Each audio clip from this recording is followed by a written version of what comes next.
என்னோடு இராதவர் எனக்கு எதிராக இருக்கிறார். என்னோடு இணைந்து மக்களை கூட்டிச் சேர்க்காதவர் அவர்களை சிதறடிக்கிறார். நம் ஆண்டவராகிய இயேசு கிறிஸ்துவின் அன்பும் அருளும் அமைதியும் மகிழ்ச்சியும் உங்கள் அனைவரோடும் இருப்பதாக. அன்பிற்குரிய சகோதர சகோதரிகளே, ஒரு குடும்பம், கணவன் மனைவி, 2 பிள்ளைகள், 10 வயது ஒரு பிள்ளைக்கு, 7 வயது இன்னொரு பிள்ளைக்கு. கணவன் சரியான குடிகாரன், கிறிஸ்தவர்கள்தான். ஆனால் இந்த கணவனுக்கு நம்பிக்கை கிடையாது, கடவுள் பயம் கிடையாது, விசுவாசம் குறைந்து கொண்டே போனது. ஆலயத்திற்கு வருவது கிடையாது, பிள்ளைகளை பற்றியும் மனைவியை பற்றியும் எந்த கவலையும் அக்கறையும் அற்றவனாக அவன் வாழ்ந்து வந்தான். இந்த மனைவி எத்தனையோ முறை கண்டிக்கிறாள், திருத்துவதற்கு முயற்சி செய்கிறாள். அந்த கணவருடைய பெற்றோரிடத்தில் எடுத்துச் சொல்லியும் கூட யாரும் பொருட்படுத்துவதில்லை, அவனை கண்டுகொள்வதில்லை. ஒரு கட்டத்தில் அந்த கணவன் இந்த குடும்பத்தை விட்டே பிரிந்து போகின்ற நிலைமை வருகிறது. ஏனென்றால் அந்த கணவனுக்கு வேறொரு பெண்ணோடு தொடர்பு. எனவே இவன் தன் மனைவியை, பிள்ளைகளை விட்டுவிட்டு அந்த வேறொரு பெண்ணோடு ஓடிப்போகிறான். எவ்வளவு வற்புறுத்தியும் யார் எடுத்துச் சொல்லியும் அவன் அதை பொருட்படுத்தவே இல்லை. இன்றைக்கு அந்த மனைவியும் பிள்ளைகளும் ஆதரவற்ற நிலையில் இருக்கிறார். அன்புக்கு பிரியமுள்ள சகோதர சகோதரிகளே, நம் ஒவ்வொருவருக்கும் கடவுள் அச்சம் என்பது மிக மிக அவசியம். கடவுளுடைய கட்டளைகளை ஏற்று கடைபிடிக்கிறவர்களாக நாம் வாழ வேண்டும். கிறிஸ்தவர்கள், நல்ல ஒழுக்கத்தில் வளர்கிறவர்கள், கடவுளுடைய கட்டளைகளையும் நியமங்களையும் சிறு பொழுது முதலே படித்து வளர்கிறவர்கள், ஏனோ எப்படியோ வயது ஆக ஆக திசை மாறி தவறான பாதையில் செல்லுவது நிறைய குடும்பங்களை இன்றைக்கு பாதிக்கச் செய்கிறது, அல்லல்பட வைக்கிறது.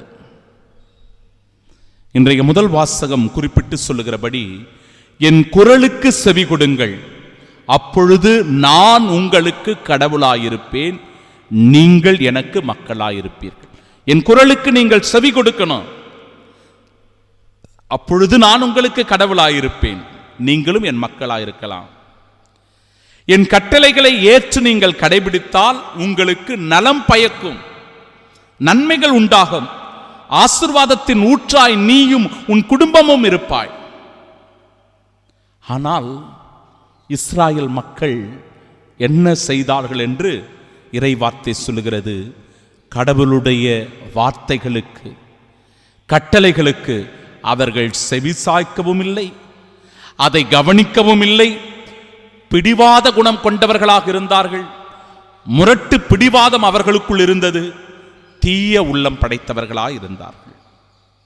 இதனால் கடவுள் அவர்களுக்கு சொல்லுகிற செய்தி என்னவென்றால், அவர்கள் முன்னோக்கி செல்வதற்கு பதிலாக தங்கள் வாழ்க்கையில் பின்னோக்கி சென்றார்கள். சில நேரங்களில் நம்முடைய குடும்பம் கூட இந்த நிலைமைக்கு வந்து விடுகிறது. வாழ்க்கையில் நாம் முன்னேறி செல்வதை காட்டிலும் பின்னேறி சென்று கொண்டிருக்கிறோம். ஏனென்றால் கடவுளை நாம் முதன்மைப்படுத்தி வாழ்வது கிடையாது, கடவுளுக்கு அஞ்சுதற்குரிய ஒரு வாழ்க்கையை வாழ்வது கிடையாது. கடவுள் மீது இருக்கிற நம்பிக்கை கொஞ்சம் கொஞ்சமாக மறைந்து கொண்டே போகிறது. இன்றைய நாளினுடைய நற்செய்தி வாசகத்தில் ஆண்டவர் இயேசு கிறிஸ்துவை எப்படி குறை சொல்லுகிறார்கள் பாருங்க. ஒரு பேச்சிழந்த ஒருவரை ஆண்டவரிடத்தில் கொண்டு வருகிற போது ஆண்டவர் அவரிடத்தில் இருந்த தீ ஆவியை ஒட்டுகிறார். இதை பார்த்து கொண்டிருந்த மக்கள் பேய்களின் தலைவனாகிய பெயல்சபுலை கொண்டே இவன் பேய்களை ஓட்டுகிறான், ஒரு குற்றத்தை வைக்கிறார்கள், வீண் பழியை சுமத்துகிறார்கள். நன்மை நடந்த இடத்தில் ஒரு தீமையை புகுத்துகின்ற ஒரு தீய செயலை அங்கிருக்கிறவர்கள் செய்வதை பார்க்கிறோம். ஆனால் ஆண்டவர் இயேசு தெளிவாக சொல்லுகிறார், நான் கடவுளின் ஆற்றலால் பேய்களை ஓட்டுகிறேன். ஆனால் அவங்க அதை நம்ப தயாராக இல்லை, ஏற்றுக்கொள்ள தயாராக இல்லை. இறுதியாக ஆண்டவர் இவ்வாறு குறிப்பிடுகிறார், என்னோடு இராதவர் எனக்கு எதிராக இருக்கிறார், என்னோடு இணைந்து மக்களை கூட்டிச் சேர்க்காதவர் அவர்களை சிதறடிக்கிறார். நாம கடவுளோடு இருக்கிறோமா? கடவுளோடு இணைந்து வாழ்கிறோமா? கடவுளுடைய கட்டளைகளுக்கு செவி கொடுக்கிறோமா? கடவுளுடைய கட்டளைகளுக்கு கீழ்ப்படிந்து வாழ்கிறோமா? சிந்திக்க வேண்டும். அப்படி இருந்தால் கடவுளும் நம்மோடு உடன் இருக்கிறார்.